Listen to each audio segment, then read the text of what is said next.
12 ঘন্টা ক্ষুধা পিপাসা সহ্য করার কী লাভ যদি আপনি রমজানে এই 3 সময় দোয়াই না করেন? যখন আল্লাহ নিজেই বলেন চাও কি চাও, তাহলে আমরা চুপ কেন থাকি? আজ জেনে নিন রমজানের সেই 3টি বিশেষ মুহূর্ত যখন দোয়া সরাসরি কবুলিয়তের দরজায় পৌঁছে যায়।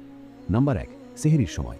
আমরা কি করি? তাড়াহুড়ো করে সেহরি খাই, তারপর মোবাইল দেখি আর ঘুমিয়ে পড়ি। মনে রাখবেন, এটাই সেই মুহূর্ত যখন আল্লাহ তাআলা প্রথম আসমানে নেমে এসে ডাক দেন, আছে কি কোনো প্রার্থনাকারী যাকে আমি দান করব?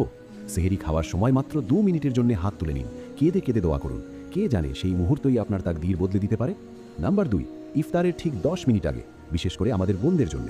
আমরা কি করি? পকোড়া ভাজছি, দস্তরখান সাজাচ্ছি, রান্নাঘরে দৌড়ঝাঁপ চলছে, কিন্তু এটাই তো সবচেয়ে মূল্যবান সময়।